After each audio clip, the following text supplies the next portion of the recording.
Hello there, dear listener. Tonight we wander through the creaking floorboards of an 18th century French apothecary, where the dawn sun filters through leaded glass and dances on jars of crystallized salts. You probably don't imagine yourself sorting centuries-old spices before breakfast, but that's exactly where we begin. So, before you get comfortable, take a moment to like the video and subscribe. But only if you genuinely enjoy what I do here.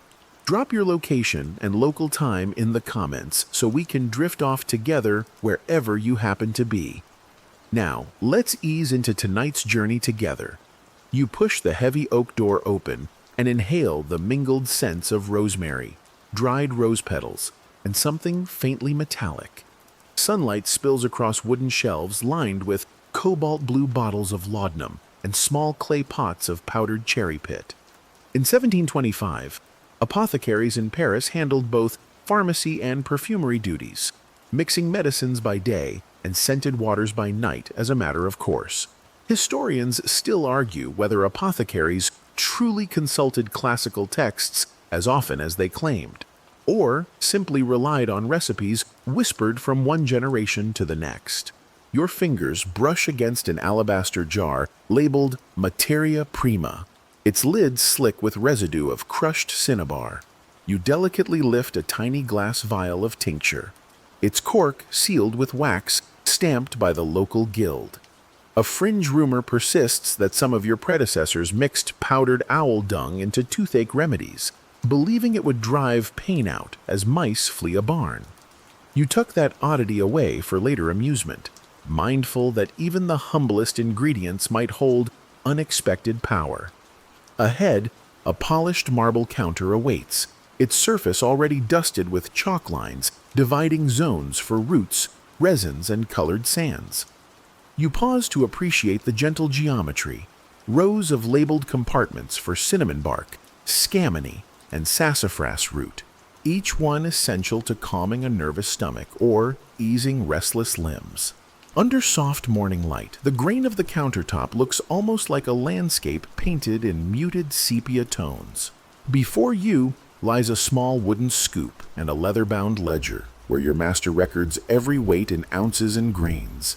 You settle onto a narrow stool and retrieve your apprentice's kit, a brass balance scale with detachable weights, its pans shaped like tiny bowls. You rest your elbows on the counter, inhaling the faint smell of lavender from a withered bundle hanging overhead. It's the same lavender that, a few weeks hence, will blend into calming sachets sold to ladies suffering from troubled sleep. Your first task: sort powdered roots into proper jars. You lift a mound of pale root dust and let it sift through your fingers. Tiny particles sparkle as they catch the light. You sort by texture and hue. Darker, coarser pieces go in the Class 2 jars, while the silvery fine dust drifts into the Class 1 vessels. One spill could send you scrambling to wipe the counter before your master appears. You lean forward, eyeing a small pile of orange-tinged granules. Years ago, apothecaries believed that sunroot could balance the humors by capturing a bit of daylight in every spoonful. That belief may seem quaint now, but the principle carried weight when people truly feared melancholy more than a bad harvest. Across Europe, parchment records show that these bright roots fetched a premium price in provincial markets. A sudden creak echoes behind you, and you lift your gaze to spot the shop cat, its striped tail flicking, inspecting the fresh dust. Somewhere above, a small mouse scrabbles in a hidden warren, likely drawn by the scent of honeyed pills stored beyond your reach.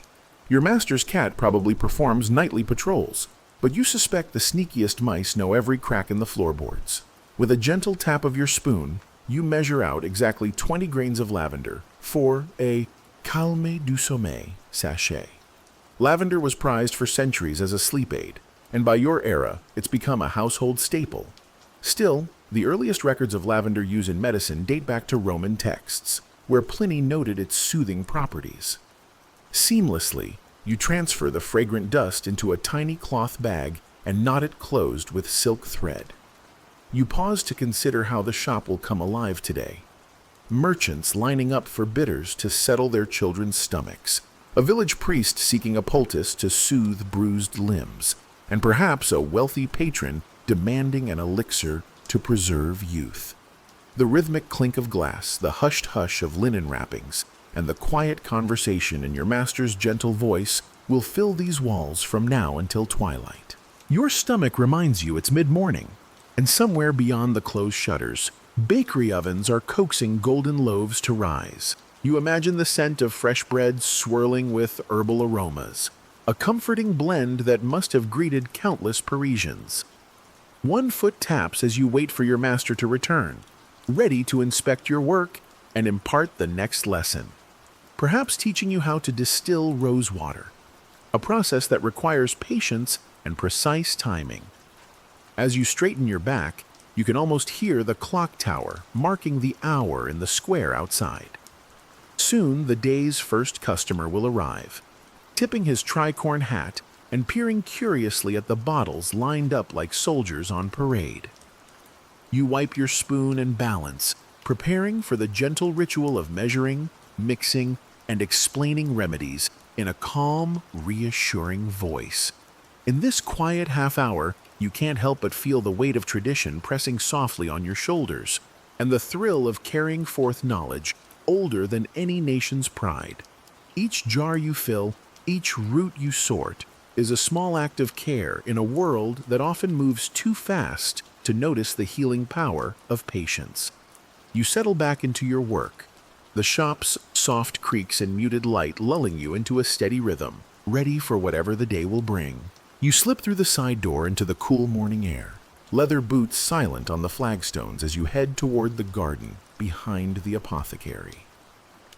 Dew still clings to each blade of grass, and you watch droplets shimmer as the sun's first rays stretch across the horizon. In these early hours, the world feels hushed, as if holding its breath for you to harvest nature's whispers. Historically, apothecaries cultivated their own gardens to ensure freshness. No merchants spoiled cargo here, so you've inherited this tiny patch of cultivated miracle workers. Your fingers brush against a cluster of lavender blossoms, their purple spikes swaying in the soft breeze. You pinch the flower heads gently, mindful not to bruise the stems, then tuck them into your woven basket. Lavender's calming reputation dates back to medieval France, where it lined chamber floors and filled pillows to ease restless sleepers. You can almost feel that centuries-old tradition pulsing in your fingertips as you gather enough for tomorrow's sachets. Beyond the lavender, you move toward a low-growing herb with jagged leaves and tiny purple flowers. Scordium, or water germander. It's less common these days, which suits you fine. You relish tending a plant that most city folk suspect is only good for scaring off garden pests. Fringe lore holds that Scordium once flavored love potions for young maidens hoping to capture a merchant's heart.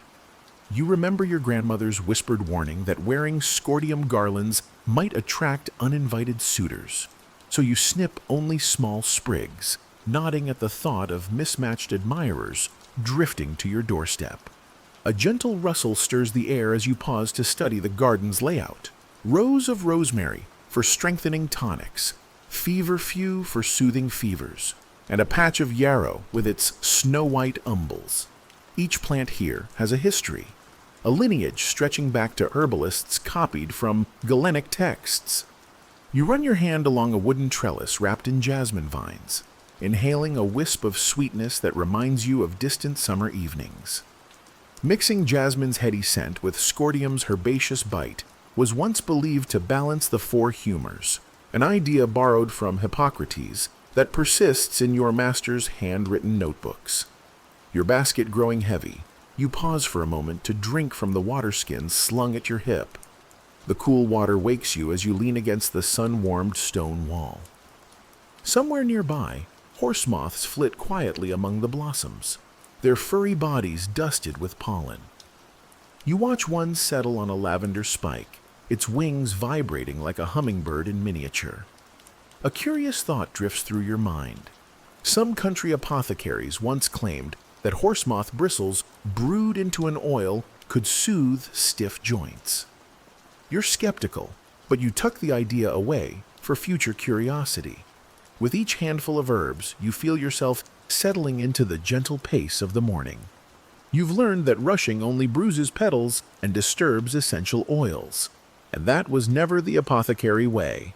You recall your master's taught emphasis: proper gathering time, just after sunrise, when plants hold the most active essences.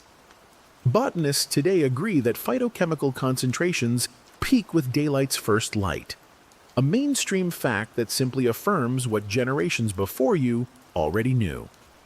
The sun climbs higher, and you move on to a patch of lemon balm, whose aromatic leaves you crush lightly between finger and thumb. The citrusy aroma flares pleasant and bright, promising soothing teas for anxious souls. You cut only the outer stems, ensuring the plant's heart continues to grow. Beneath you, the honeybees hum busily, drifting from blossom to blossom. It's said that bees trained on lemon balm produce honey with mood-lifting qualities, a fringe tidbit that some apothecaries swear by when crafting their sweetest cures. As you harvest, your thoughts wander to the village beyond the garden wall.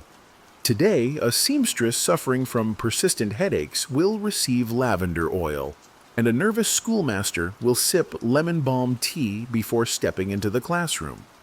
You imagine their relief, sleepy smiles spreading as tension ebbs away. You probably won't meet them, but your hands will ease their burdens just the same. You pause at the far corner of the garden to retrieve the final stems of scordium, their roots sturdy and leaves damp with dew.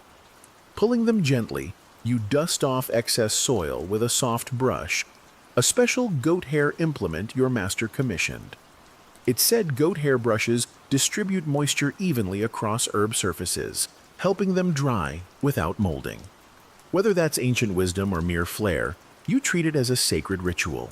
By now, your basket is full: lavender, scordium, lemon balm, and a sprig or two of rosemary, its piney scent grounding you. You stand and stretch, feeling the satisfying ache of work well done. The garden seems to sigh in contentment, petals trembling as a breeze drifts through. You tuck each bunch into cloth bundles, ladling them gently over the barn-red wheelbarrow waiting beside a cartwheel half buried in grass. With your harvest secured, you push the wheelbarrow toward the back entrance of the shop, imagining your master's measuring spoons poised and ready. Soon, these herbs will become oils, teas, tinctures, sleep sachets, and soothing teas that glide into the night air of Parisian chambers. For now, though, you give yourself a moment to admire the morning's labor.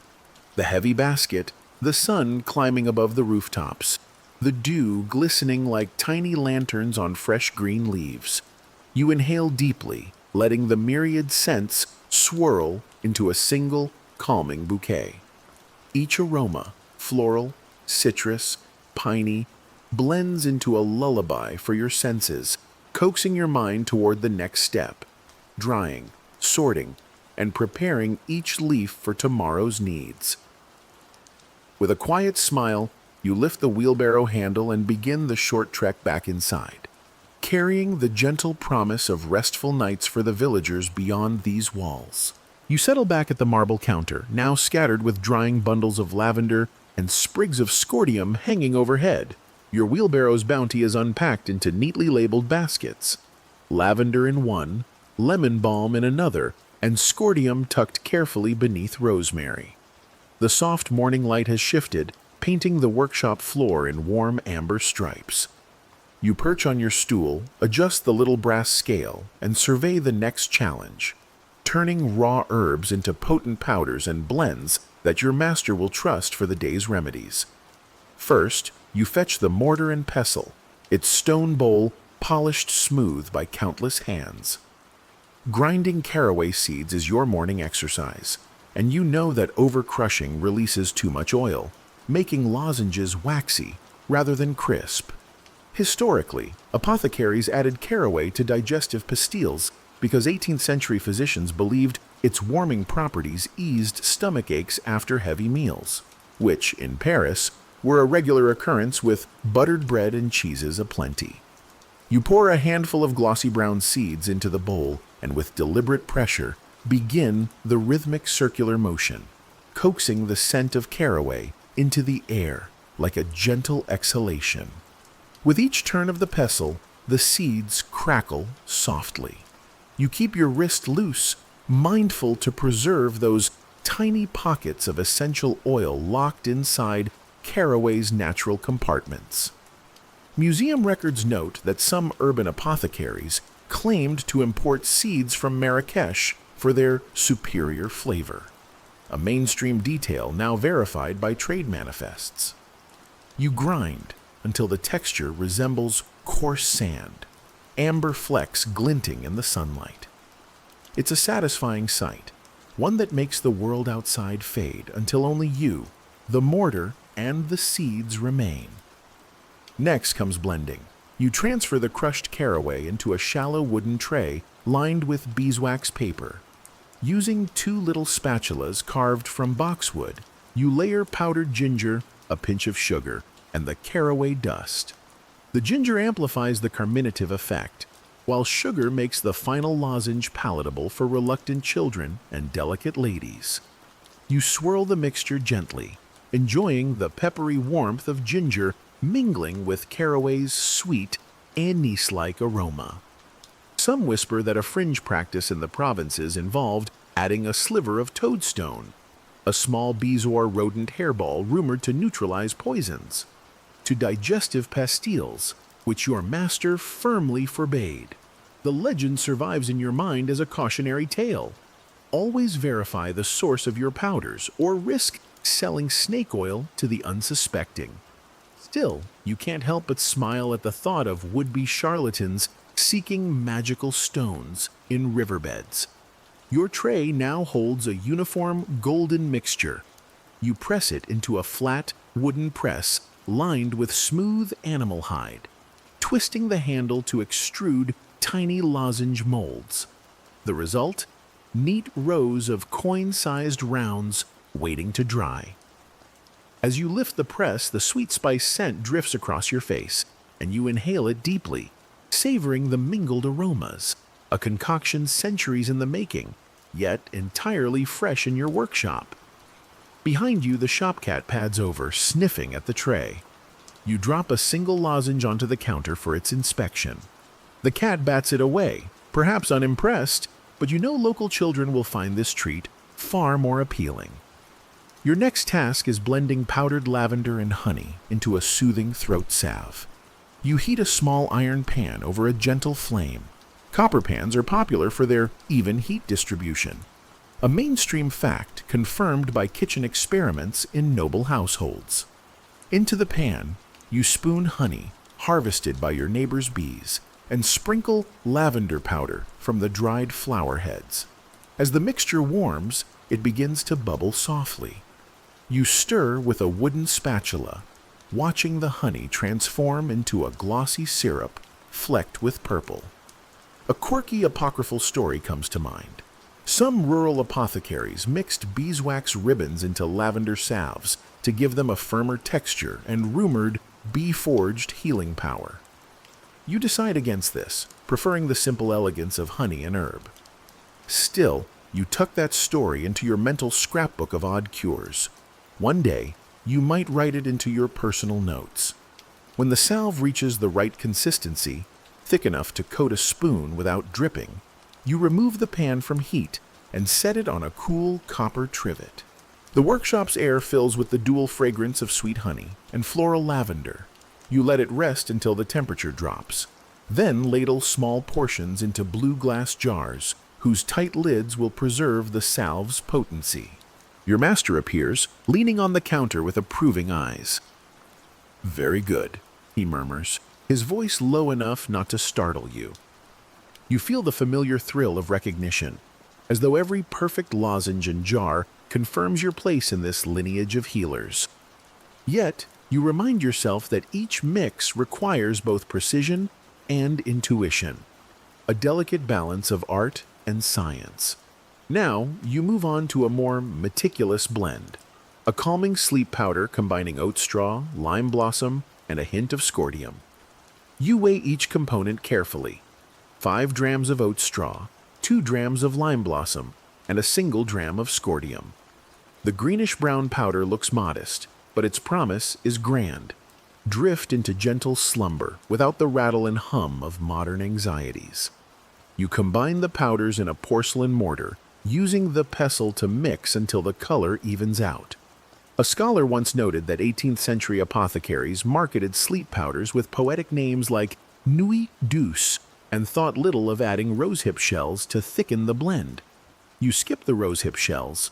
Your master frowns on unnecessary ingredients, but the idea makes you chuckle at the branding prowess of your forebears. Soon, this simple powder will be tucked into paper envelopes and sold alongside printed instructions. Steep in warm water for a restful night. As the sun reaches its zenith, the workshop's shadows shift beneath the shelves. Steam rises from the small kettle on the hearth, where quassia chips are simmering for a bitter tonic meant to stimulate appetite in convalescence. You fetch a wooden spoon, taste the liquid's sharp bite, and nod. It'll pair well with honey and mint to mask its intensity. With the day's primary blends complete, you take a moment to admire your handiwork. Trays of lozenges, jars of salve, sacks of sleep powder, and kettles of tonics line the workspace like patient students awaiting evaluation. Your broad smile feels as warm as the midday light on your shoulders. Before you move on, you wipe down the counter with a damp cloth, collecting stray granules and sweeping them into a little pile for later reuse. Waste is anathema in your trade. Nothing should go to waste when each pinch of herb holds potential relief. Even the tiniest fragment of lavender becomes a sachet, and every speck of honey finds purpose in thickening a balm. Scooping up your scrap pile, you head to the compost bucket by the hearth, where spent roots and tea leaves will nourish the shop's potted plants. You imagine how these scraps, once considered worthless, will return to the earth and feed tomorrow's lavender and rosemary, closing a cycle you barely pause to acknowledge but feel in every breath. As you finish, the workshop door opens again, and the soft murmur of a client's voice drifts in. A gentle reminder that your work is not just science, but service. An ongoing promise to bring calm and comfort to anxious bodies and tired minds. You adjust your linen sleeves, square your posture, and prepare to serve the next cure, knowing that each blend you create is a small act of tenderness in a world both bustling and fragile. You return home just as evening drapes its velvet across the sky, the apothecary's lamps flickering out as you slip through the creaking hallway. The air here is warmer, redolent with the scent of baking turnip galettes and the faint tingle of rosemary from today's harvest. Your family's cramped quarters adjoin the shop, with a low-beamed ceiling and a single window looking onto a narrow lane below. You drop your baskets by the hearth and tie back your hair, conscious that midnight is near, and that recipes both shared and secret await your ears. Under a dim oil lamp, your mother sits hunched over a battered folio of recipes she inherited from her own mother. Ingredients listed in looping script and margin notes scribbled in a child's hand. You probably shouldn't eavesdrop, but the hush of the house and the lure of secret remedies prove irresistible. She measures a tablespoon of dried meadowsweet into a small glass jar, murmuring softly about its revered use in settling fevers. Centuries before, medieval healers used meadowsweet to alleviate stomach pains, and its reputation persisted here in your mother's morning teas. The delicate floral scent drifts to your nostrils, a gentle reminder that home-cooked cures can be as potent as those sold in town. Beside her, a copper bowl glints with freshly peeled wild cherry bark, its dark red fibers curling like ribbons. Your mother explains to her journal the art of infusing the bark into spirits, noting that, when properly diluted, it can soothe persistent coughs. Fringe tales claim that a single drop of cherry bark tincture cured a noble's daughter of a hacking cough that plagued Versailles, though you suspect exaggeration. Still, You admire your mother's meticulous notes, each page as alive as the tincture brewing downstairs. You settle onto a wooden stool, the rough grain pressing against your calves, and watch as she weighs powdered pearl, used as a calcium-rich supplement, on a borrowed brass scale. Mainstream apothecaries across Europe added powdered pearl to tooth powders, believing the shimmer helped bind plaque, a practice documented in urban French pharmacies since the late 1600s. You lean forward, studying the tiny luminous granules, and thinking how such humble pearls, often gleaned from freshwater oysters, find new life in everyday health. Your mother's pen pauses as she recalls a childhood story, a fringe ritual among Breton fishermen involving crushing mussel shells with quartz pebbles to create a rudimentary toothpaste. The tale makes you smirk, imagining grizzled sailors scrubbing their teeth with seaside shrapnel. It's delightful, if slightly alarming. One more oddity in the tapestry of folk remedies passed down through whispered evenings like this. A low knock interrupts your reverie, and your mother murmurs, "Entry." The door swings open to reveal your younger sister, eyes heavy with sleep but bright with curiosity. She carries a small wooden box of marjoram buds, harvested earlier that day. Your mother lifts a sprig, inhaling its warm, minty aroma, and murmurs that marjoram tea soothes frazzled nerves and calms headaches in delicate patience. You recall that ancient scholars like Dioscorides praised marjoram's virtues in their herbal compendia, a mainstream fact that makes you nod in respect. Your sister tiptoes away, leaving you alone in the warm glow of the lamp. Your mother draws a deep breath and bends to a secret drawer in the table, pulling forth a dust-covered parchment written in archaic Latin. The margins contain arcane symbols and recipes for remedies considered a bit too potent for everyday use. One such recipe calls for a tincture of nightshade berries for peaceful slumber, though the deadly potential is clear to any trained eye. She smiles ruefully, folding the parchment back up. You're reminded that not all knowledge is meant for common use, a lesson that shapes your own cautious apprenticeship in the shop. A sudden crackle from the hearth brings you back. Embers dance in fiery orange before settling into a gentle glow. Your mother lays the next recipe on the table, a soothing balm of calendula, beeswax, and sweet almond oil. She dips her fingers into the mixture and spreads a thin layer on the leather-bound spine of the folio, sealing it with care. Calendula's gentle anti-inflammatory properties were experimentally confirmed in royal courts as early as Louis XIV's reign, a testament to the intersection of folk practice and courtly endorsement. You reach for the recipe to copy it into your own notebook, but your mother shakes her head with a soft smile. "Patience," she whispers. "Your turn soon enough." You close your eyes and imagine the soft hum of the shop melding with your mother's voice, each word a lullaby of healing knowledge. The distant chime of the church bell marks midnight. You glance at the clock face overhead, its hands inching toward a new day. As she gathers her materials, you allow yourself one final peek at the secret parchment's margin drawings, tiny sketches of mandrake roots shaped like crouching figures. Fringe lore suggested these mandrake seedlings shrieked when uprooted, a belief so widespread that apothecaries sometimes covered their ears with cloth. You chuckle quietly at the thought and tuck the vision away. Your mother extinguishes the lamp, and darkness enfolds the room. You rise, brushing ash from your skirts, and kiss her cheek. The warmth of her presence lingers as you climb the narrow stairs to your small chamber, walls lined with dried herbs hanging from wooden beams. You slip beneath a woolen coverlet, the scent of lavender sachets drifting through the air. Your mind hums with recipes both practiced and forbidden, and you settle into a half-dream, the hush of family lore weaving into your slumber. You arrive before the copper alembic with your heart thudding like a restless bird. Your master's long, practiced hand hovers over the burner, a low charcoal hearth that breathes gentle warmth into the base of the glass vessel. Today's task is distilling rosewater, a daily ritual for the apothecary and a test of your steady hand. Historians still argue whether rosewater's popularity stemmed more from vanity or genuine medicinal benefit.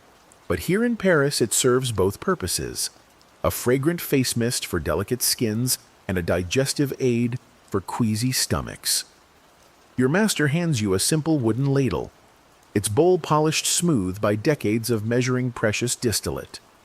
"Steady," he murmurs, watching your fingers close around the handle. You dip fresh rose petals, hand-picked at dawn for purity, into the alembic's main chamber, layering them atop pure spring water. Each petal retains a hint of dew, its ruby hue deepening in the pale glow of the workshop lanterns. As the charcoal embers glow, you adjust the air vents below the copper pot. Too fierce a flame, and the petals scorch. Too faint, and precious distillate drips slowly. Or worse, not at all. You crane your neck to observe the copper coil winding through ice-cold water. Steam curls from the petals, ghostly wisps that tangle and condense along the coil's glass surface, then trickle down in tiny crystalline beads. A mainstream fact floats through your mind.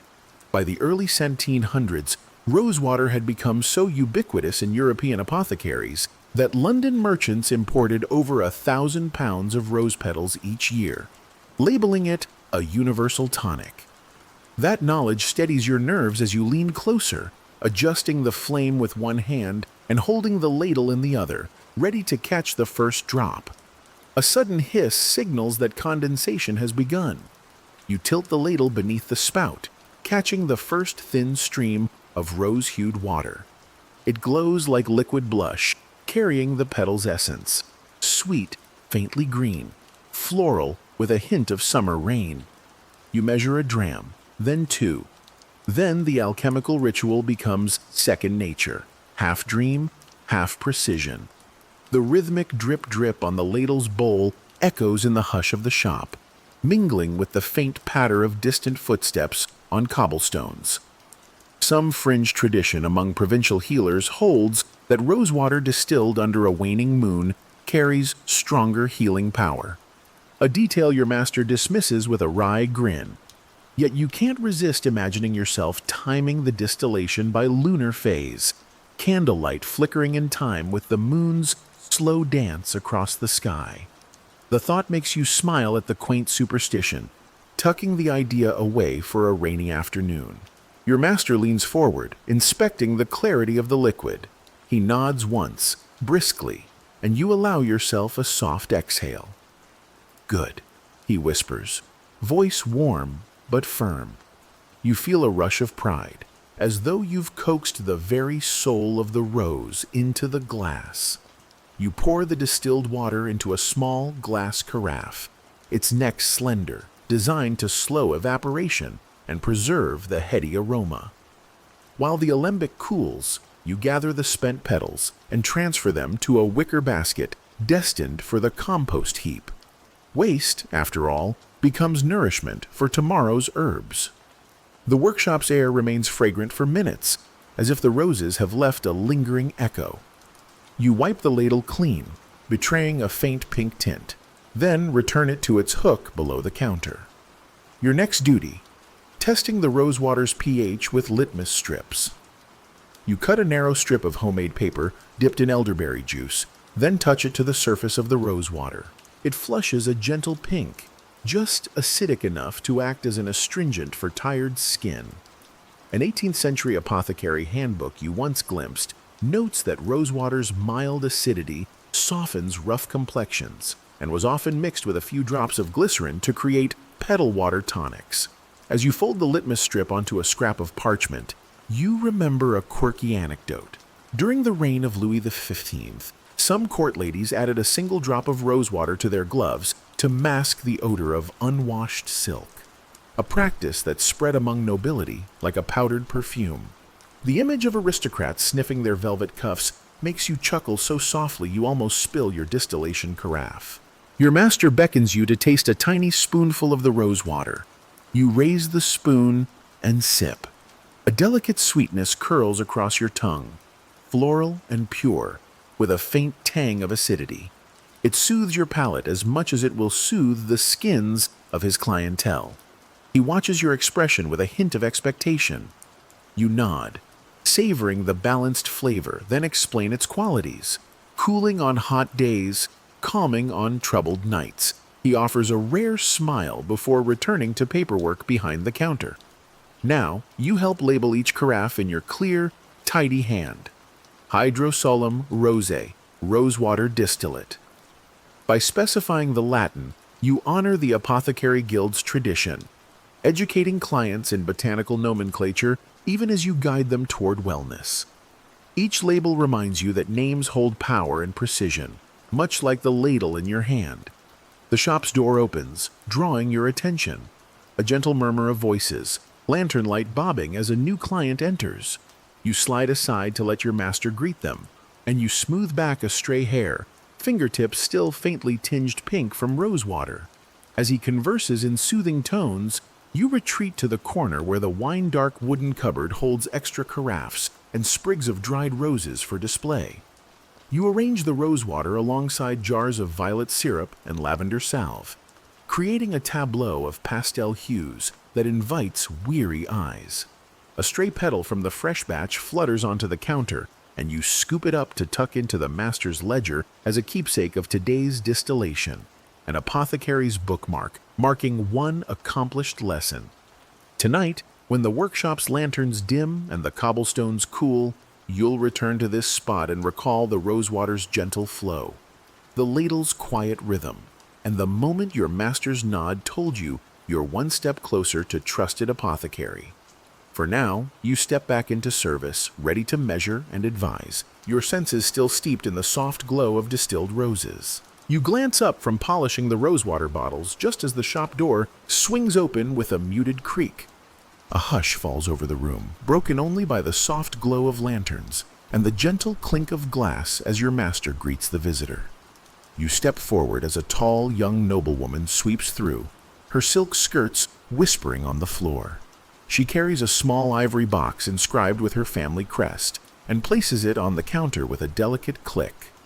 "My apothecary recommends snail slime cream for my complexion," she announces, voice lilting. You smile politely and nod, acknowledging that by the early 18th century, snail-derived salves were prized across Europe for soothing sunburn and softening skin, a practice noted in Spanish apothecary manuals brought north through trade. As you open the box, a faint earthy scent wafts up, mingling with the rosewater and lavender that linger in the air. Inside, a chunk of soft cream awaits your attention, pure white, faintly iridescent. The noblewoman explains she wishes to strengthen the formula with additional botanical extracts. You lift the jar carefully, feeling its cool weight, and ask which herbs she prefers. She mentions violets for brightness and comfrey for healing. An informed choice, since comfrey leaves were commonly applied to wounds and bruises in French hospitals, their allantoin content promoting cell regeneration. You appreciate her knowledge and begin assembling the necessary ingredients. With the snail slime base set aside, you fetch jars of dried violet petals and fresh comfrey leaves. You place them on the counter in neat rows and reach for the mortar and pestle. As you crush the violet petals, a soft purple dust drifts upward, catching the lantern light like stardust. You recall that in some provincial apothecaries, they once mixed a drop of violet essential oil into snail salves, believing it enhanced the cream's luminosity. A quirky rumor you chuckle at as you grind the petals into powder. You weigh exactly 2 drams of violet powder on the brass scale, its pans swinging almost imperceptibly. Next, you slice the comfrey leaves into fine ribbons, then gently bruise them to release their milky mucilage. Legend tells that medieval healers chewed comfrey leaves before applying them to wounds, trusting their saliva would activate the plant's curative properties, a notion you file away as a curious aside. Now, you layer the violet powder into a small copper pan, add a spoonful of warmed snail slime, and stir with a wooden spatula until the mixture glows pale lavender. As the cream thickens, you add a few drops of rosewater distilled earlier, both for fragrance and mild astringent effect. You swirl the mixture, noting how the snail mucin gives the cream a silky sheen. Snail slime's modern reputation as a skincare panacea owes much to its naturally occurring hyaluronic acid. But in your era, practitioners observed its soothing quality by applying it to chapped hands and sun-scorched cheeks. The noblewoman leans in to inhale the faint floral aroma, lips curved in an appreciative smile. You scrape the finished cream into a small porcelain jar, its lid sealed with a dab of wax bearing the apothecary's emblem. She lifts it, runs her finger over the surface, and whispers approval as the texture smooths between her fingertips. You advise application on clean skin at dawn and dusk, explaining that nighttime restoration works best when the body is at rest. She thanks you graciously and departs, the ivory box now brimming with glossy cream. Moments later, a burly huntsman lumbers in, carrying a leather pouch stained with red earth. He requests a salve to ease his horse's sprained fetlock, a practical need far removed from aristocratic vanity. You lay out willow bark powder and beeswax, ready to craft a soothing ointment. Willow bark, you note silently, was recognized by physicians for its salicin content, the precursor to modern pain relievers, and used since antiquity for fevers and aches. You crush a handful of bark, infusing it into melted beeswax. Then, add a few sprigs of rosemary to stimulate circulation in the injured joint. A fringe tale floats to mind. Some country farriers once ground hoof clippings into poultices for sore horses' knees. An unpalatable notion, but one that underscores the resourcefulness of rural healers. You suppress a smile as you strain the oily infusion through linen, pouring it into a wooden pot banded with iron. The huntsman grips the jar, belaying his gratitude with a hearty nod before disappearing back into the night. Just as you settle to clean your tools, a timid apprentice from the neighboring perfumer's shop peeks in, cheeks flushed. She seeks a remedy for her chronic cough, which she fears may ruin her voice. She asks for a syrup made from mullein and honey, a soothing duo often prescribed by city physicians to calm irritated throats. You weigh out dried mullein leaves, steep them in warm water until the liquid turns pale gold, then stir in local honey to coat the throat. The mixture yields a thick potion, its sweetness rounding out mullein's slight bitterness. While double-checking proportions, you remember that mullein tea was a staple in French military campaigns for its purported ability to ward off respiratory illnesses, a mainstream detail recorded in colonial army journals. As you pour the syrup into a small flask, you sprinkle a few crushed peppermint leaves on top, a playful twist borrowed from herbalists in Brittany who believed mint improved cough formula's efficacy. The perfumer's apprentice breathes in the minty aroma and thanks you, promising to return once she's well enough to recite verses again. By the time you've wiped down the counter, the workshop feels lively with echoes of disparate needs, noble beauty, equine recovery, poetic throat relief. Each client's request, though varied, follows the same gentle rhythm of assessment, measurement, and careful blending, a reassuring pattern that binds you to every visitor, known or unknown. You gather your brass spoons and wooden spatulas, setting them aside to be cleaned at day's end. The fading candlelight casts a soft glow on the apothecary jars, each reflecting stories of snail slime creams, horse salves, and honeyed cough syrups. You inhale deeply, savoring the melange of scents, a bouquet of violet, rosemary, honey, and mint lingering in the close air. Before you leave the counter, you pause to consider tomorrow's tasks, perhaps a commission for saffron-infused eye wash, or a tincture of gentian for digestive woes. But for now, with the night growing deep and the shop door closed against the chill, you slip toward the back room, heart content in the knowledge that each remedy you craft brings a measure of comfort to restless souls. You step into the doctor's consulting room, its high ceilings hung with dark oil portraits of renowned healers and rows of leather-bound medical tomes lining walnut shelves. The air here is cooler than in the apothecary, faintly scented with camphor and the metallic tang of leech jars. A polished oaken table stands at the center, scattered with lancets, silver bowls, and small phials of distilled waters. You follow the doctor's measured footsteps across the stone floor, alert for the soft click of his leather boots. Every movement precise, deliberate. "Observe," he murmurs, beckoning you closer as he arranges wax candles on brass holders. By the mid-18th century, Parisian physicians routinely performed venesection to balance the humors, believing that drawing blood relieved everything from fevers to nervous complaints. You recall reading that in 1749, over 200 practitioners in the city held licenses for bloodletting, a mainstream practice taught at the Faculty of Medicine of Paris.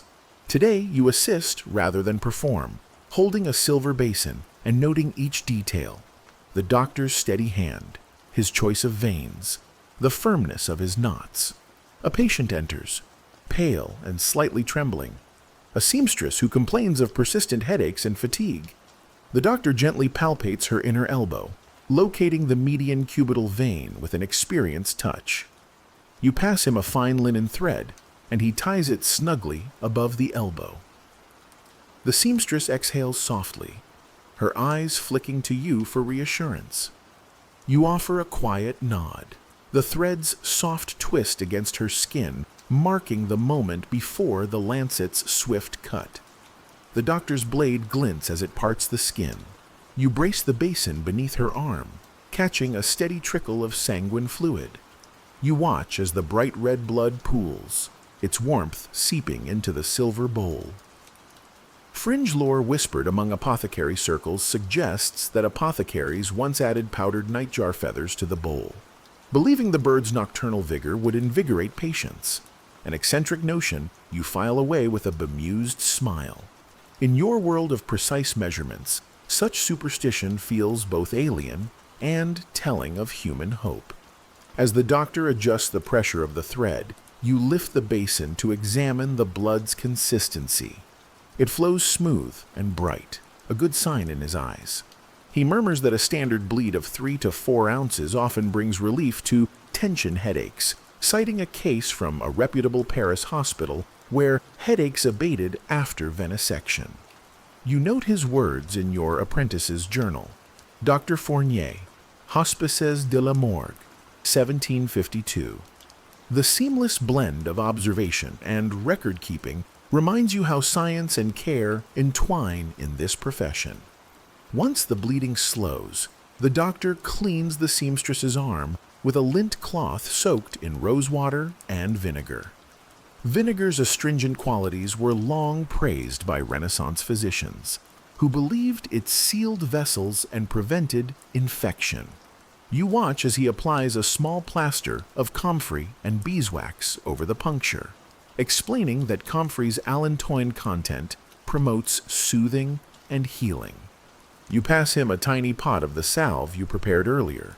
He nods in approval at the jar's pale yellow sheen and delicate herbal aroma. With the seamstress resting comfortably, the doctor moves to his next task, testing a newly formulated salve for inflamed joints on a muscular laborer. You fetch his ointment jar, an unguent combining elderflower, poplar buds, and a touch of laudanum. He asks you to smear a small amount onto his gloved finger. The scent is subtly sweet with a hint of bitter undercurrent. You hand him the jar, and he applies it to his knuckles, flexing and bending as he notes the cooling effect. He remarks that pharmacopoeias recently acknowledged elderflower's anti-inflammatory properties, a boon for arthritic patients. You tuck the detail into your notes, marveling at how innovations trickle slowly from academic treatises to workshops like yours.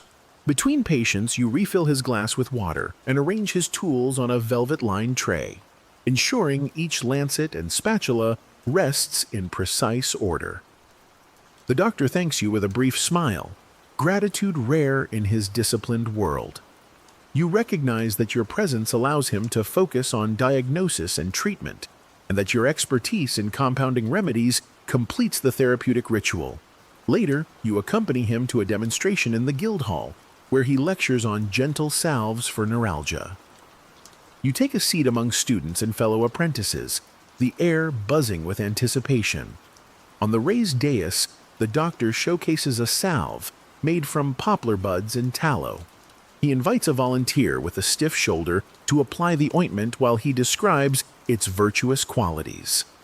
You watch the demonstration, noting how he emphasizes proper warming of the salve before application and gentle massage to stimulate circulation. In the dim glow of oil lamps, each gesture seems both scholarly and intimate. After the lecture, you help pack away vials of tinctures and jars of unguents, carrying trays carefully so no lids rattle. The students glance at you with curiosity, some admiring your neat handwriting, others impressed by your familiarity with the doctor's procedures. A few ask questions about your own apprenticeship.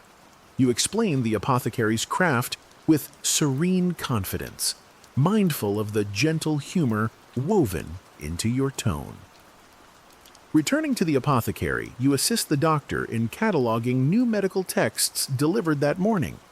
You handle a hefty folio on Materia Medica from Leyden, its pages crackling as you flip through descriptions of willow bark and feverfew.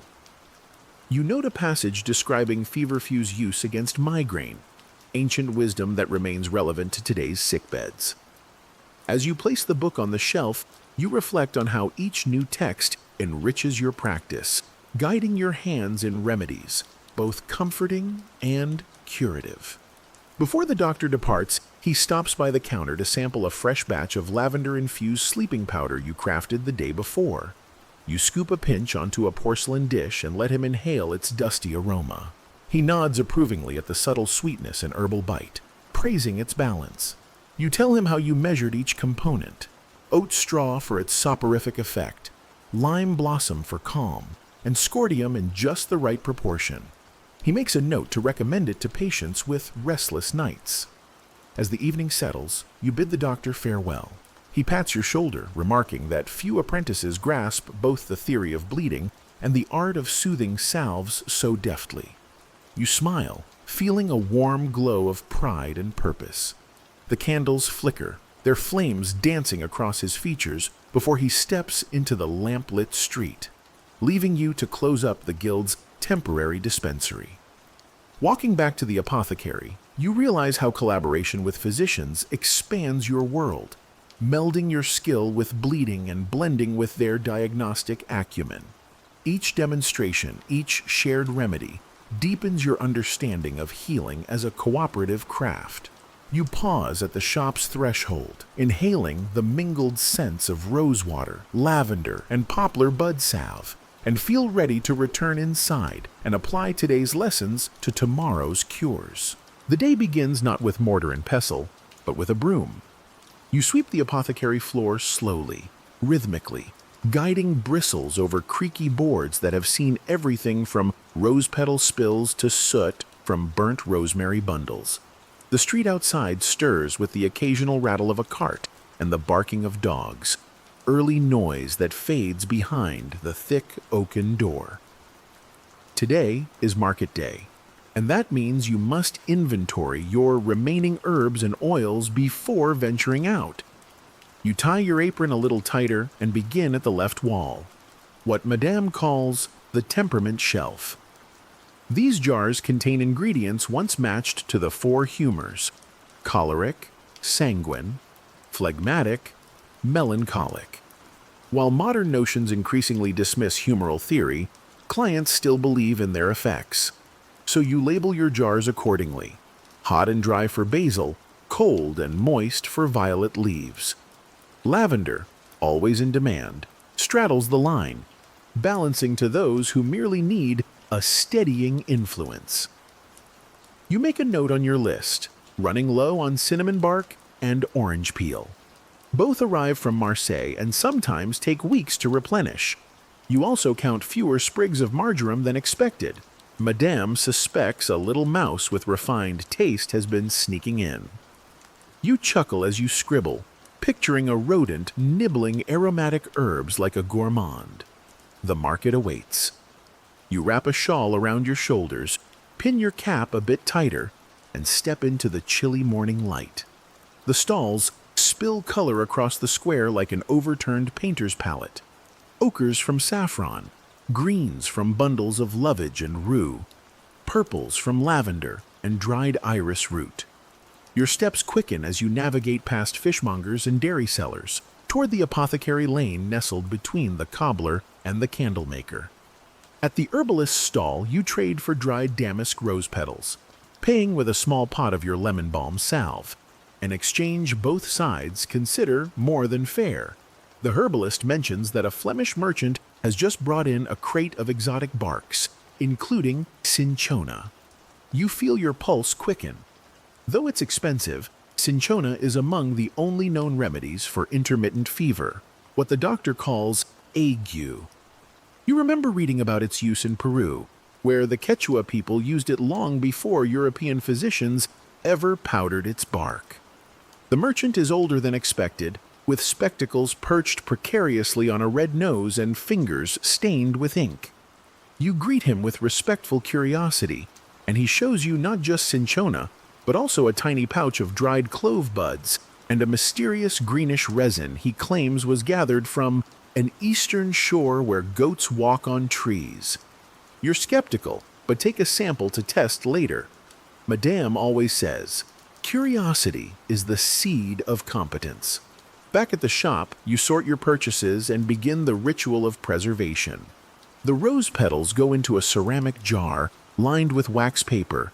The cloves you crush gently with the heel of your hand. Too hard, and the oils escape before they reach the mixture. You mix a small portion with cardamom and lemon rind for a tisane meant to comfort indigestion. One scoop into a muslin sachet steeped in hot water, and voila! A remedy that smells like an exotic bakery and feels like a warm scarf on the inside. As you work, a familiar customer arrives. Mademoiselle Fournier, the elderly widow with persistent rheumatism and a suspiciously keen interest in the neighborhood gossip. She leans on her cane, eyes twinkling beneath a velvet bonnet, and requests more of the ginger turmeric balm you made for her joints. "It makes my knees sing," she says, tapping them theatrically. You refill her jar, noting how the turmeric has stained the lid yellow, and ask if she's had fewer pains of late. She nods, but insists she still needs the balm just in case. "Besides," she adds with a smirk, "it frightens away the moths." You're not sure if she means the scent or the color, but make a mental note regardless. She also requests a sachet of something pleasant-smelling to hang in her armoire. You oblige with a satchel of dried rose, patchouli, and a few flecks of clove. It smells warm and velvety, like a summer letter sealed with wax. Before she leaves, she drops a small coin in the tip jar and winks. For the apothecary girl with clever hands.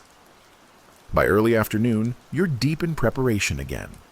A local baker has asked for a sore throat syrup to soothe his hoarse voice, essential for barking orders at apprentices.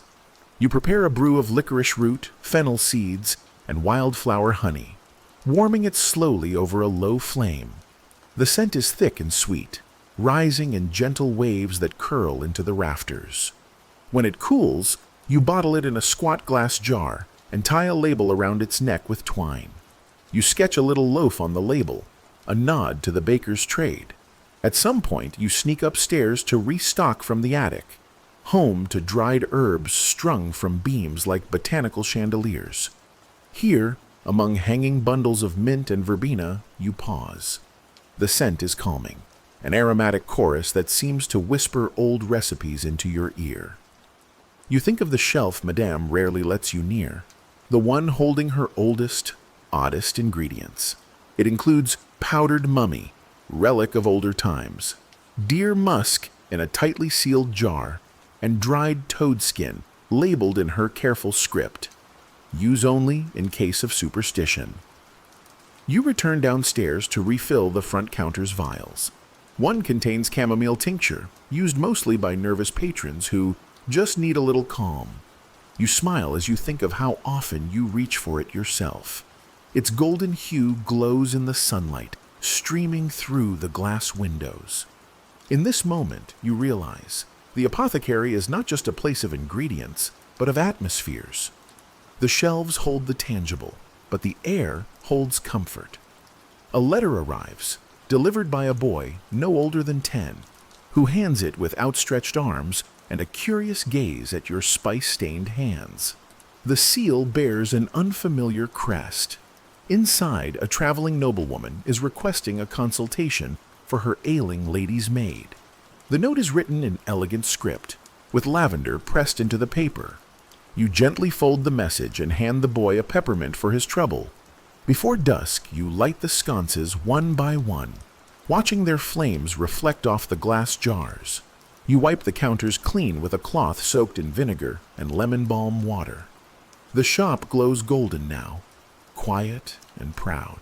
You pause by the window to watch the day slip away, the square emptying, merchants folding up tarps and tables. And there, as shadows stretch long across the cobbles, you feel the stillness settle in your chest. The shelves hum with their own kind of life. You are part of that now. Not just a girl filling jars, but a curator of calm, a weaver of remedies, a quiet presence in a world that doesn't always stop for breath. You sleep lightly that night, as you often do after market days. The scent of dried rose and lemon balm still clings faintly to your fingertips, even as you curl them beneath your pillow. When morning breaks, the shutters rattle gently in their frames, and you know it will be a windy day, the kind that blows open the chimneys and whistles through the keyholes, carrying with it strange dreams and the whispers of distant places. Downstairs, the shop is already cool, and you tiptoe across the flagstones to stoke the small stove in the back corner. You feed it shavings from a bundle of birch and pine twigs, watching the flames slowly wake. The warmth seeps outward like tea into water, and soon the glass jars begin to sparkle in the firelight. Another day, another blend of mundane and marvelous. Today's first task is a batch of lozenges. Madame is away at a meeting of the city's herbalists, one of those candle-lit gatherings where stern men with stiff collars argue over the Latin names of plants while drinking bitter cordials. That means you're in charge of the shop. Technically. Though Madame left a list longer than your arm, and notes scribbled in every margin. Still, there's a thrill in having the keys all to yourself. The lozenges begin with licorice root and slippery elm bark, ground slowly with powdered sugar and a splash of cherry syrup. You roll the mixture into small, dark spheres, dusted lightly with arrowroot to keep them from sticking. One batch is infused with thyme and honey for chesty coughs, another with mint and a touch of clove for sore throats. By mid-morning, the whole apothecary smells like a herbal sweet shop, and it makes you a little dizzy with nostalgia. You arrange the lozenges into parchment packets, tying each one with twine and labeling them in your neatest script. Just as you finish the last label, for winter aches and scratchy throats, the bell above the door rings, and in steps a most curious visitor. He's dressed not like a local, but like someone from the coast, draped in loose wool with boots dusted in pale sand. He wears rings on 3 fingers and has a satchel of pale leather slung across one shoulder. He looks at your rows of vials and jars with a collector's gleam in his eye. "You are the apothecary girl?" he asks, in the sort of tone that's both curious and amused. You nod. He produces a small linen pouch and unties it. Inside, nestled among wads of dried moss, is a single lumpy object the size of an apricot. It's dark, almost black, and smells faintly of the sea and something sweeter, like musk. "Ambergris," he says with a grin. "From the belly of the sea beast. Found it washed up near St. Malo." You peer closer. Ambergris. Precious, strange, and much debated. Formed in the stomachs of whales, aged by the ocean, and long used in perfumery and medicine. Historians still argue whether it truly holds medicinal value or is merely a rare and expensive curiosity. You hesitate. Madame has a small lump in the back cabinet, kept wrapped in wax cloth and consulted only on the rarest of occasions. You've never seen fresh ambergris before. The man offers a trade, your thyme lozenges and a bottle of rose elixir in exchange for a sliver of the find. You consider. It's a generous offer, really, and you've always wanted to try distilling ambergris into oil. Madame might grumble, but she also might quietly approve. The deal is made. You wrap the sliver in paper and tuck it safely into a ceramic jar, noting the date and details carefully. Then you give the man his goods, and he vanishes as swiftly as he came, leaving behind a trail of sandy footprints and the faint scent of salt and sea. Later, you sit down to write a letter to your cousin in Lyon, describing the exchange. You often send her recipes, pressed herbs, and descriptions of odd customers. She's a seamstress's apprentice, but dreams of becoming a midwife, and you've made a pact to one day open a women-run clinic together. Somewhere by a river, with geese outside and chamomile tea for all. The rest of the afternoon unfolds gently. A mother comes in with her small child, who has been teething miserably and chewing on anything within reach, including, apparently, a wooden spoon. You prepare a soothing tincture with catnip, fennel, and a drop of vanilla, advising her to rub it along the baby's gums. The child gurgles approvingly and grabs a dried lavender sprig from the display while no one's looking. Then, a young poet arrives, one of the sensitive types who writes verses about clouds and buttons. He says he can't sleep for thinking and requests something dreamy. You smile and prepare a small sachet of hops, passion flower, and lemon verbena to be placed under his pillow. He leaves, reciting lines about the velveteen hush of sleep's cool mouth. You don't quite understand it, but you admire the effort. As evening edges in, you decide to try your hand at distilling the ambergris. You place the sliver in a small flask with high-proof alcohol and set it gently in a water bath. The process takes hours, and the scent that eventually arises is odd, musky, earthy, strangely sweet. Not unpleasant. You imagine it mingled with rose or bergamot in a perfume and feel a little shiver of excitement. Perhaps this odd lump, coughed up by a leviathan, will one day be the finishing note in a love letter, or a cure for some mysterious melancholy, or both. By now the sky is dark, the stove has burned low, and the street outside is all but silent. You clean your tools carefully, put the ambergris solution in a tightly stoppered vial, and turn the shop sign to Ferme. Upstairs, the shutters creak again in the wind. You crawl beneath your quilt, arms sore from grinding herbs and labeling bottles. You breathe in the ghost of rose and clove and ambergris still lingering on your sleeves, and you smile. Another day of peculiar potions, strange guests, and dreams folded in parchment. You wake the next morning to a hush, not silence exactly, but a softened version of the usual street sounds, as if the whole city has been padded in wool. The air smells faintly of chimney smoke and damp stone, and when you crack open the shutters, you're greeted by a delicate snow, just a dusting across the rooftops and window ledges, like sugar sifted over an almond tart.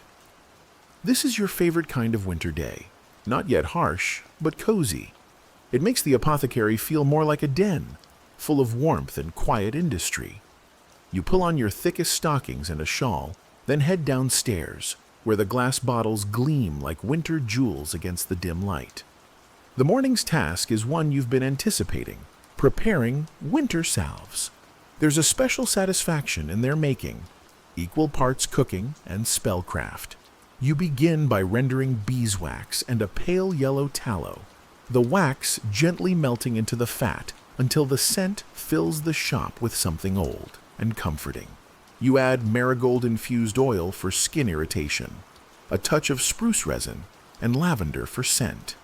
The mixture is poured into tiny tins, each one cooling into a golden disc. Madame returns before midday, her cloak covered in snowflakes, and her mood brisk. She sniffs the air approvingly. "Did you use the calendula oil we made in August?" she asks, pulling off her gloves with the speed of someone who always has 17 things on her mind. You nod, and she lifts one of the tins, inspecting your work. "Good texture," she murmurs. "Firm, but not crumbly." High praise. You notice she's carrying a folded paper with a red wax seal, an invitation, as it turns out. to an upcoming public demonstration at the Jardin du Roi. A physician from Geneva is visiting to showcase a new electrical therapy device meant to treat nervous conditions. Madame rolls her eyes as she recounts the premise. The man plans to zap melancholy out of people with copper rods. I dare say he's just bored of leeches. Still, she admits curiosity, and you're invited to join her if you're willing to wear your best apron and refrain from heckling. That afternoon, you focus on reorganizing the shop's seasonal ailments shelf. The shelf is always a bit of a mess, half filled with forgotten concoctions like mulberry syrup, rhubarb tincture, and something labeled only, "For winters worse than this one." You sort the bottles and files, polishing the glass and retying faded labels. A teenage boy arrives just as you're untangling a bunch of dried nettle. His face is ruddy from the cold, and his nose is red enough to match his scarf. He asks shyly for something to help with chilblains. You prepare a small pot of comfrey and juniper salve, warning him it will smell like a forest floor and make his socks slightly sticky. He hesitates, then asks, "Do you sell anything for courage?" You blink. "I'm going to propose to someone," he mutters, rubbing the back of his neck. "Soon, I think. I hope." You nod solemnly and reach for your tin of heart-soothing tea, made from hawthorn blossom, rose petals, and lemon balm. You add a pinch of cinnamon for warmth and fold it into a paper sachet. "Steep this," you say, and imagine she already said yes. He grins, pays in coins and gratitude, and nearly forgets his hat on the way out. Later, while measuring dried thyme for a tincture order, your mind wanders to your own secret hopes. What you might propose, given the nerve. A traveling herbarium, perhaps. Or that women's clinic with your cousin. Or maybe just a day off to wander the countryside, basket in hand, collecting whatever grows wild and unbothered. As evening settles, you prepare a new batch of ink from oak galls, wine, and iron shavings. Madame insists on hand-mixed ink for labeling, and there's a certain romance in watching it swirl into darkness. It stains your fingers, of course, but you like the way it smells. Earthy, sharp, like secrets and letters never sent. You pause mid-stir, hearing footsteps outside. The bell jingles, and in steps an elderly woman with a fur hat, so grand it looks like it might have belonged to a duchess. She introduces herself with a name too long to remember, and hands you a list written in an elegant, looping hand. "I need something for the digestion of goose," she says plainly, "and perhaps something to unburden the conscience." You raise an eyebrow. She winks. You give her a vial of peppermint cordial and a sprig of rue, just in case. By the firelight that night, you write in your journal. You note the boy with the nerves, the lady with the goose, the cold, softened morning, and your own still curious heart. You draw a little sketch of the ambergris, now steeping in its dark glass bottle. Its scent has mellowed, and you imagine it woven into perfume and stories alike. Historians still argue whether women like you, apprentices, helpers, unofficial healers, deserve to be counted among the real practitioners. You suppose that depends on who's doing the counting. But you know this: your hands make salves that soothe, teas that calm, and little sachets that give boys courage. Your name may never be carved into stone, but it's been written into lives. And maybe, just maybe, that's enough. The snow thickens overnight, and by morning the street outside the apothecary has transformed into a soft, muffled corridor. Every rooftop is lined with a gentle quilt of white, and chimney smoke rises like threads into the gray sky.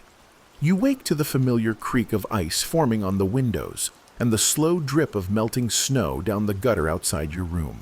The fire in the hearth has gone out, so you shiver your way into your layers and scurry down to relight it, crouching near the grate as you coax the embers with bits of bark and a puff of breath.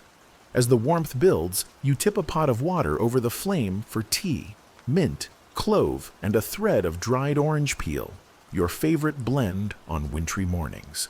Madame is already at her desk, spectacles perched low on her nose as she works through inventory lists. "We're nearly out of valerian," she mutters, flipping a page with ink-stained fingers.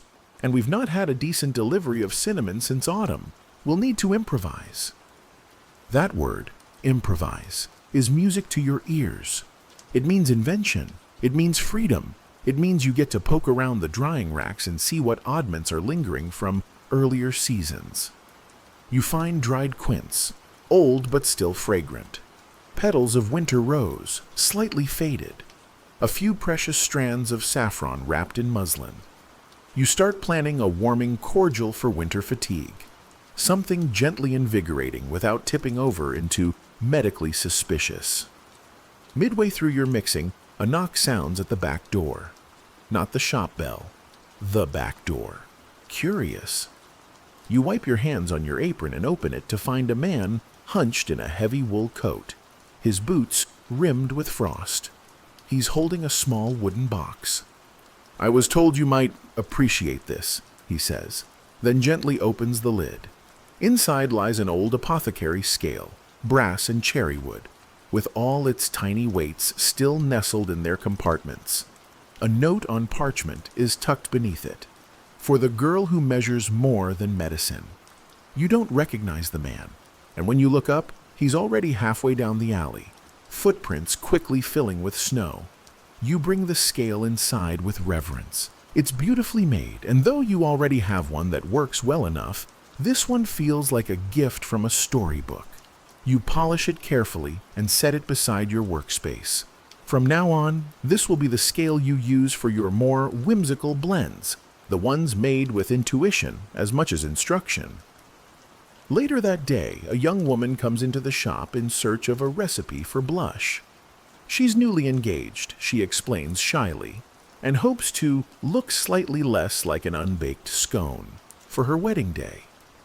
You fetch the little copper pot you keep for cosmetic blends and begin warming sweet almond oil over the flame. You add alkanet root for tint, a little beeswax for texture, and a few drops of rose water. The result is a soft pink balm that smells faintly of gardens in June. You test a dab on the back of your hand and hand her the rest in a small tin.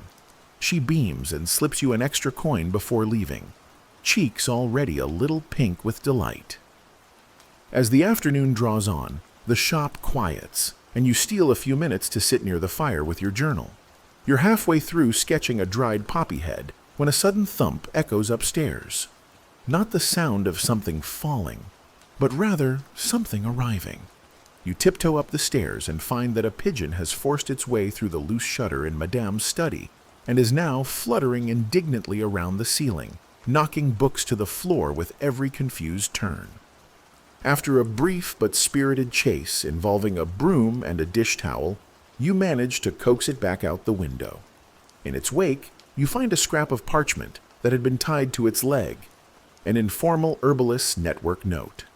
Apparently, someone in Tours has managed to distill violet liqueur for coughs that doesn't taste entirely like soap. You both laugh reading it.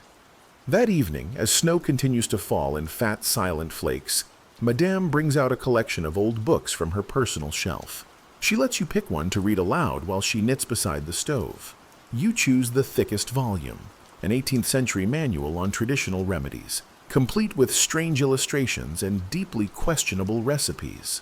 Together, you chuckle over entries like, "To cure melancholy using turnips," and "A reliable tonic for gout," containing precisely one feather. You both agree that your modern method of dried herbs and science smells better and probably involves less poultry. You learn too, as you always do.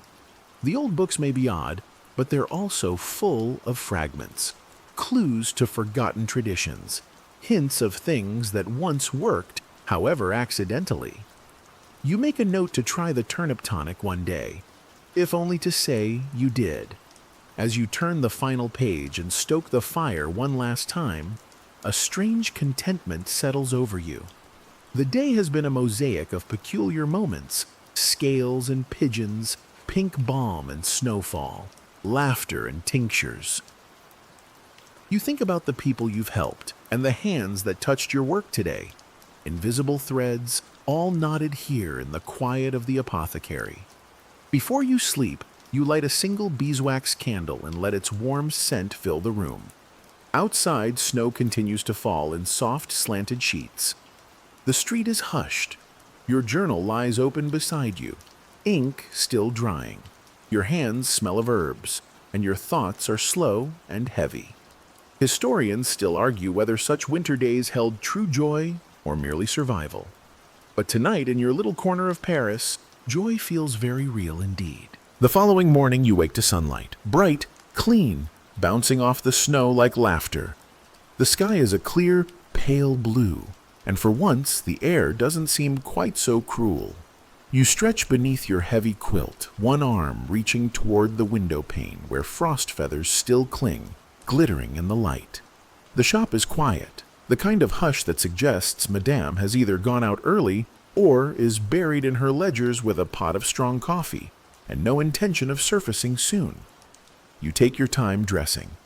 The thick wool socks you knit last autumn have finally stopped itching, and your chemise still smells faintly of rosewater from laundry day.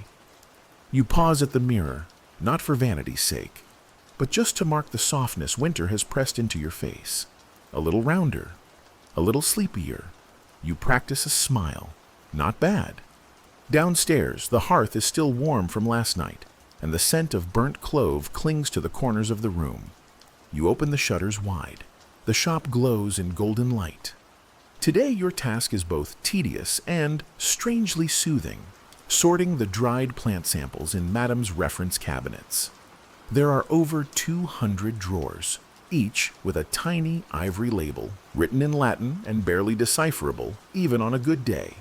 You pull out the first one, Helleborus niger, and peer inside at the crumbling black hellebore, used for melancholy, allegedly, or perhaps indigestion, or possibly summoning ghosts. Depends on who you ask. You line up samples on the table, matching petals, stems, and roots with their descriptions. Each one has a story. This batch of feverfew came from a convent garden in Avignon. That strip of dried bark once arrived in a parcel from Morocco, wrapped in parchment and tied with a bit of goat string. You handle each with care, cataloging and rearranging, breathing in their dry, earthy perfume.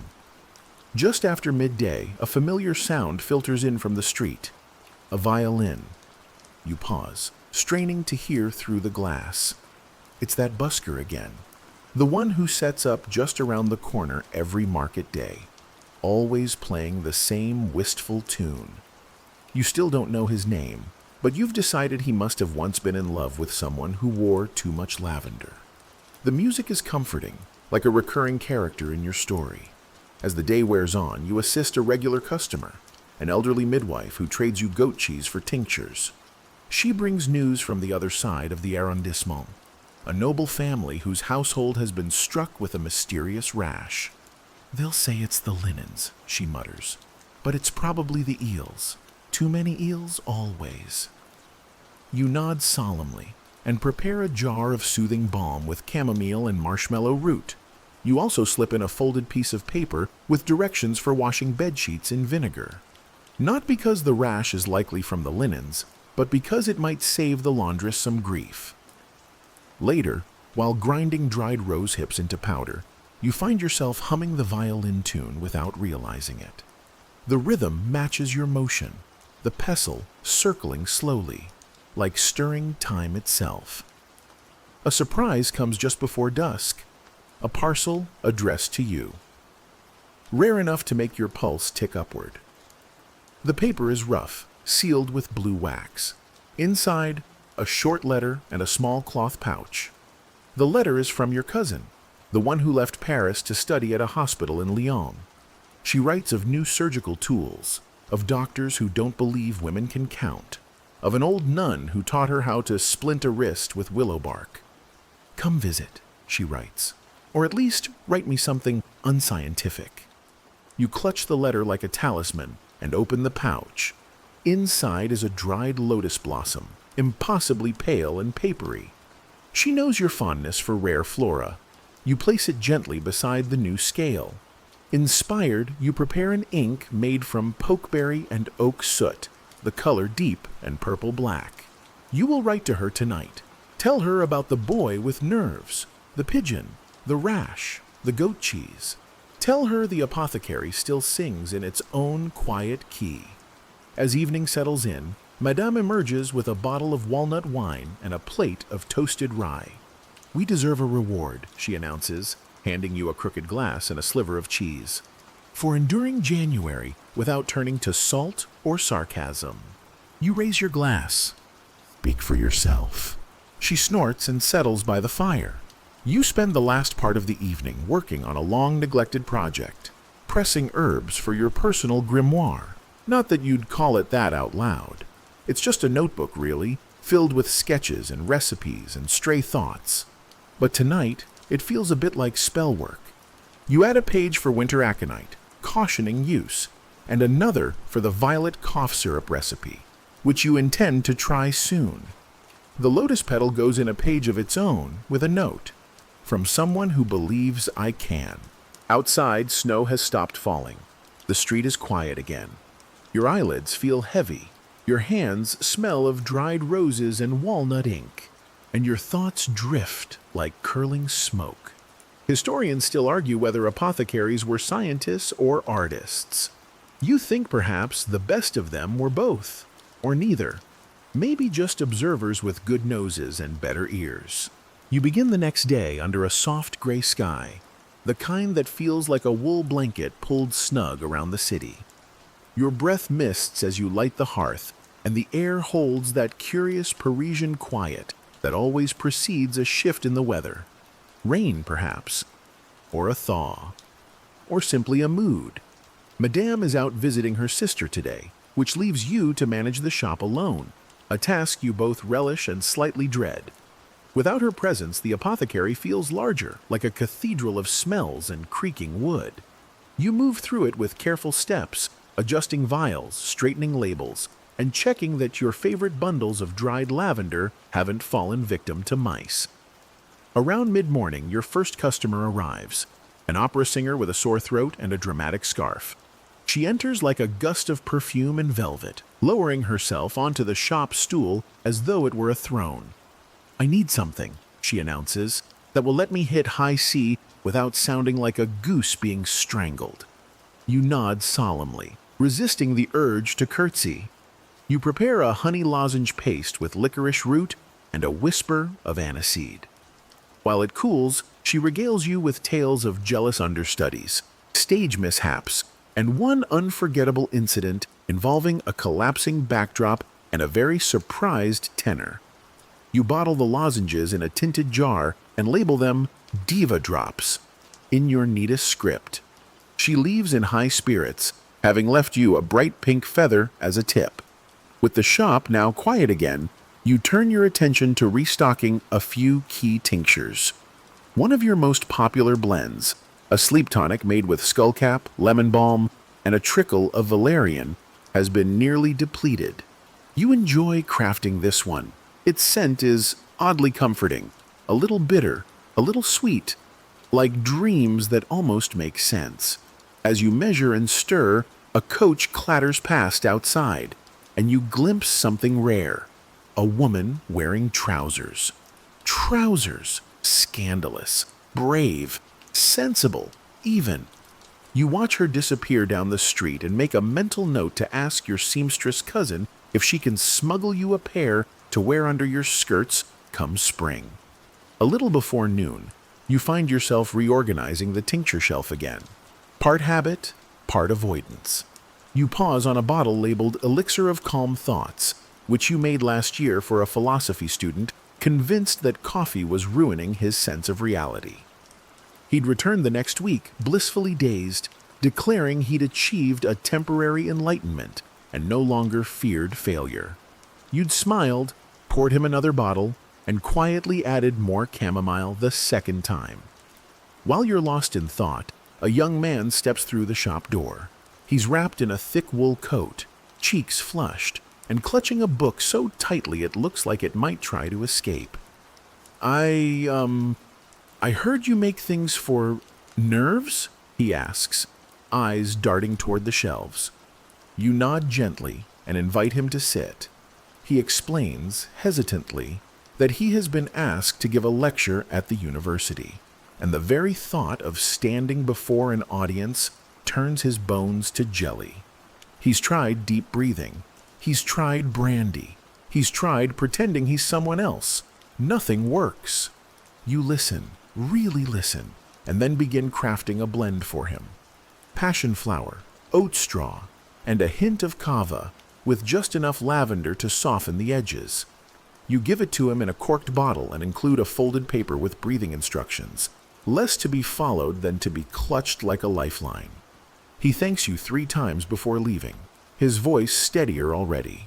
Later, while washing the empty jars, you remember your own first time speaking to a customer. How your hands shook. How Madame had stood nearby, not helping, just being there. It had been enough. By late afternoon, the sky has shifted again, and a fine mist is falling, turning the cobblestones slick and reflecting the golden glow of the lanterns.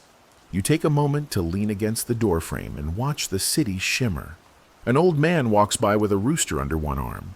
Neither he nor the bird seems troubled by the rain. A baker's apprentice rushes past, flour still on his cheeks. Somewhere, a cat yowls with great drama. Life continues, in all its odd forms. Inside, you sit at your desk with your tea. Today, it's lemon verbena with a hint of ginger, and begin working on a new recipe, one that's been humming in the back of your mind. A tea for homesickness, something gentle, familiar, warming. You jot down ingredients like they're lines of a poem: apple peel, cinnamon, a touch of fennel, and just enough time to remind the drinker of distant gardens. You'll test it tomorrow. As night deepens, the shop quiets. You sweep the floor, dim the lamps, and tuck the day's notes into the ledger. The jar of Diva Drops sits proudly on the counter, feather still tucked beside it. The new trousers remain a delicious fantasy. You light a small candle and take a final look around. The apothecary breathes with you. The herbs, the shelves, the fire smoke ceiling. All of it feels tonight like a kind of love letter to the life you've built. The morning begins with a riddle, not a philosophical one or even a particularly clever one, just a practical mystery involving a bottle of oxgal tincture that has inexplicably turned blue overnight. You stare at it as if it might explain itself. You even sniff it, cautiously. Still gall. Definitely still gall. But now, a curious sapphire hue, like it's been gossiping with the woad dye next door. You tuck it back onto the shelf with a mental note. Observe. Don't sell. Maybe name it something dramatic and pretend you meant it. The apothecary feels unusually hushed today. Not empty, just contemplative. The fire pops softly in the hearth. The floorboards groan with each step as though offering commentary. Outside, the street is quieter than usual, muffled by a fog that has rolled in like spilled milk, blurring windows and softening sound. You take comfort in the stillness. It gives you a moment to clean out the bottom drawers, the ones that somehow collect oddments of wax, string, and crumbling herb packets that no one remembers storing. In one, you find a small wooden token carved with the symbol of the Brotherhood of St. Cosmas. You brush the dust from its surface and smile.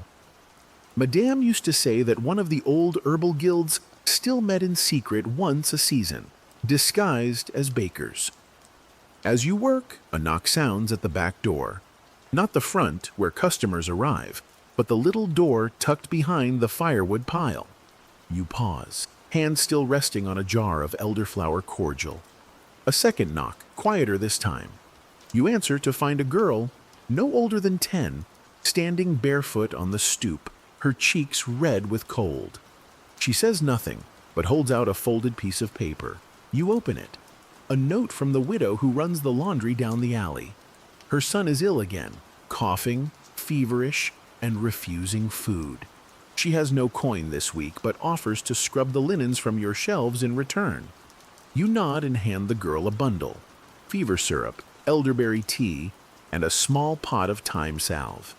You slip in a peppermint twist from the winter jar, just for her. Back inside, you make another batch of that syrup. You've nearly memorized the measurements by now. Honey to soothe, thyme to loosen, ginger to warm. You hum the violin tune while you stir, and the rhythm of the apothecary wraps itself around you like a shawl. The shop gets busier in the afternoon. A man with chilblains on his ears, a pastry cook needing rosewater, a weaver who buys valerian by the fistful for the dreams. You serve them all with the same calm cadence, measured, warm, ever so slightly amused. You notice now how often customers linger, not for advice, but simply for the smell of cloves and lavender and beeswax. At one point, Madame returns from her errands with a large hat and an even larger grin. She carries a new mortar made of black marble and declares it a necessary extravagance. You test it immediately with fennel seeds, and the aroma is pure childhood. She watches you with a curious smile. "You've taken to this life well," she says, uncharacteristically soft. "I suppose it's taken to me," you reply. Evening settles gently. A soft patter of rain begins again, steady and unhurried. You use the lull to write to your cousin in Lyon, as promised. You tell her about the singer, the gall tincture, the trousers you still haven't dared to wear. You enclose a pressed violet and a page from your grimoire, the homesick tea recipe. "In case you ever forget where you came from," you write. The candle flickers beside you, casting shadows that stretch and yawn. You sip your tea, chamomile tonight, nothing fancy, and let your eyes wander across the shelves you've come to know better than your own thoughts. Historians still argue whether 18th-century apothecaries were more about healing or profit. Some suggest they were little better than snake oil peddlers. Others argue they were proto-scientists ahead of their time. You sit there, spoon resting in your cup, and think, they were probably just people, trying to get through the day with something close to grace. Maybe that's all you are too.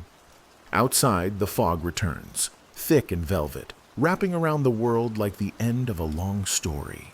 You pause by the flickering lantern light. The apothecary's shelves softened into silhouettes against the darkened glass. The day's tasks have been laid to rest. Jars are sealed, spoons are scrubbed, and the lingering aroma of lavender and pine has settled into the floorboards. You lift your leather-bound diary, its cover worn, the corners frayed, and open to the final blank page. Each entry you've written since your apprenticeship began is now a tapestry of small triumphs, a successful distillation, a grateful nod from a noble, a child's tooth soothed by your catnip tincture. Tonight, you intend to capture one last reflection before sleep beckons. Your quill hovers over the parchment. The oil lamp pools a warm glow, illuminating your careful script. In the margin, you sketch a tiny apothecary bottle, capped and labeled with a flourish. You think of how many remedies have passed through your hands: saffron for sleepless lords, eel oil salves for gout, and that curious ambergris distillate tucked away in its dark vial. You remember the peculiar day when the tincture of oxgall turned blue under moonlight, a quirk of chemistry you never fully explained. It's these oddities that remind you medicine is as much art as science. You reflect on your journey. At 16, you could barely distinguish hyssop from horehound. Now, you identify plants by scent alone and calculate dram weights without a second glance. In 1750, the Paris Guild of Apothecaries formalized training requirements, insisting on apprentices completing 7 years of study before earning a journeyman's certificate, a mainstream fact you recite with pride. You've nearly reached that mark, and the thought stirs a flutter of anticipation in your chest. And yet, your gaze shifts to the window. Beyond the pane, Paris slumbers under its patchwork of rooftops, the Seine a silent ribbon shimmering in distant lamplight. You imagine futures unbound by shop walls, a nomadic practice traveling to Provence's lavender fields, or a small women-led clinic by the Rhone, where midwives and apothecaries work side by side. You picture your cousin's hospital corridors, her steady hands guiding surgeons while you blend calming salves in the next room. Perhaps one day you'll join her, weaving herbal knowledge into emerging surgical care. A whisper of a breeze stirs the air behind you, carrying a faint hint of yesterday's rain. You close your eyes and feel the weight of the diary in your lap, the promise of unwritten pages ahead. There's something thrilling about possibility, wheels of chance turning as surely as the mortar's wheel turns grain to powder. You consider the scholarly debates that buzz within the broader healing community. Historians still argue whether apothecaries genuinely advanced early chemistry or merely preserved medieval lore in polished jars. Some claim you've been custodians of progress. Others label you guardians of outdated superstition. You hold neither label too tightly, content that your work has eased aches and quieted worries. However humble the remedy, the truth, you suspect, lies somewhere in between. Your fingertip brushes the edge of the diary's cover, testing its sturdy spine. You recall fringe tales whispered in back alleys, secret gatherings of apothecary guilds beneath moonlit arches, where initiates exchanged rare seeds smuggled from distant colonies. You smile at the thought, mischief and knowledge entwined, like jasmine vines climbing the workshop trellis. With a deep breath, you dip your quill and write the final line. Tomorrow holds its own cures, its own surprises. May I greet them with curiosity and calm. You close the diary and tuck it beneath your pillow, the leather's coolness grounding you in the moment. Standing, you take one last tour of the apothecary's dim corridors. The jars gleam faintly in the lantern light, like watchful sentinels. The mortar and pestle rest lightly on their shelf, the mortar's stone surface scored with centuries of use. The small ambergris vial catches a shard of light, its contents a reminder that beauty can arise from the unexpected. You switch off the lamp, plunging the shop into gentle darkness. Only the moon outside your window offers its pale reassurance, tracing a path across the floor. You linger in the doorway for a heartbeat, inhaling the converging scents of herbs and wood smoke one last time. Then, softly, you close the door. The world beyond your cottage feels distant now, muffled by night's gentle embrace. In this quiet, you sense the slow rhythm of breath, the peaceful hush that follows a day filled with careful tending and small wonders. Let your thoughts drift like petals on a still pond, each memory of root and resin unfolding softly, free from hurry or worry. Imagine the folded rooftops of Paris, each one holding dreams and soft sighs as they rest beneath the starlit sky. Your hands, so skilled at measuring and blending, now lie quiet in your lap, warmed by the day's labors and the promise of tomorrow's dawn. Every jar, every herb, and every whispered remedy echoes the care you have woven into this humble life. Allow the scents of lavender and pine to linger in your mind, weaving through your thoughts like a lullaby. Feel the weight of the diary beneath your pillow, its stories tucked close to your heart, reminding you that each day is a page in your unfolding tale. Softly, let go of any remaining tension in your shoulders, your neck, your back. Release the edges of your awareness until all that remains is the tender hush of this moment, a gentle cavern of stillness you carry with you into sleep. Sleep now, dear listener, knowing that healing and wonder surround you, guided by gentle hands and curious hearts. May your dreams be warm with the glow of lanterns and the murmur of moonlit gardens.